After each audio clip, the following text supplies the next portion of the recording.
I'm out here today with my 1999 Dyno VFR. This 13-year-old bike is just in immaculate condition. It's just recently been masterfully detailed. Completely taken it apart and waxed every inch of this beautifully glowing metallic blue paint. There's very few nicks or scratches in this paint. It's got very nice dropouts and nice chrome. I did a little bit of light grade wheel smithing on the wheels. They needed it. I firmed the spokes up and then did a final truing, and they run nice and straight. Polished those Wingman alloy hoops, and they polished up very nicely. Single wall alloy wheels with the GT Mohawk style hubs. They're loose ball hubs. At least they got some nice styling to them. I've got Comp 3 style tires on here, front and back. It's true Tioga fatty on the front and a kind of knockoff Comp 3 style tread 175 on the rear. And notice how tight I got the clearance set on the pads. These wheels run nice and true. Very respectably straight. This bike is about 99% original. I still even have this Dyno insignia rear piece of cable here. I just installed a new cable housing on the front and previously driven inner on there and recalibrated the brakes. One of the few upgrades to the bike would be this DX brake lever here. It does still have the original grips. They're a little bit worn.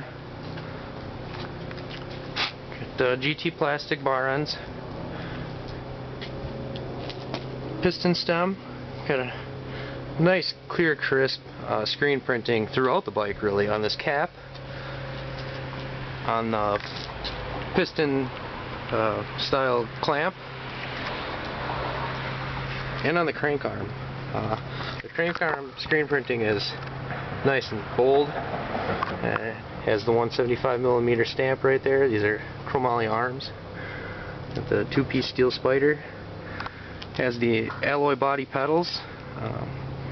The main shaft body part's been polished up, and got the GT logo front and back. They still have the factory reflectors on them.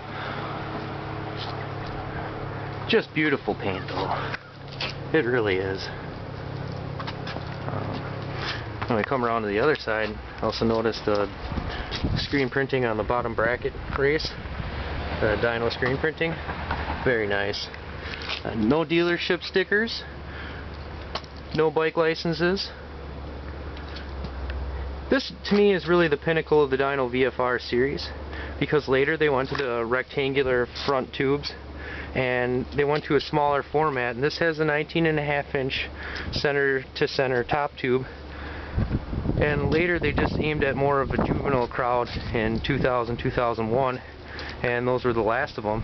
And then prior to this, in 98, they had the same style frame with the 3D dropouts, but they were mostly quill stem. And here, the 99, you have the threadless, compiled with the chisel cut fork, which is, you know, a nice additional touch, paired up with those beautiful 3D dropouts here with the nice chamfered finished angle on here. That then in the earlier, you know, mid-90s dynos, you have tubular rear triangle tubing that's not ovalized like this, which isn't as rigid, isn't as stylized, and then doesn't meet up at the dropouts as cleanly as these chamfered, almost chisel cut rear dropouts.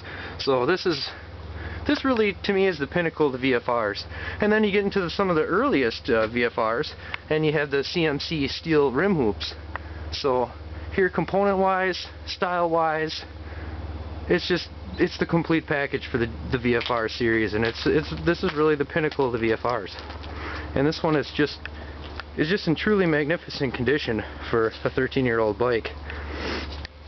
But the Callan alloy seat post is pictured at full slash height right now. You see the Callan stamp just poking out the bottom there. The slashes are just below the clamp line there, so it is pictured at full rider height.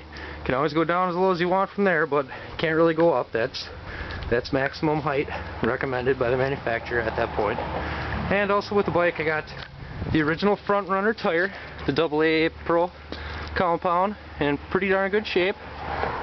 These are going for big bucks these days. And the factory dealership issued chain guard with the specialty clamp for the ovalized tubing. The dealership issued kickstand, front and rear reflector, only one wheel reflector, and some matching blue Answer pad sets on the side. So that about covers it for today.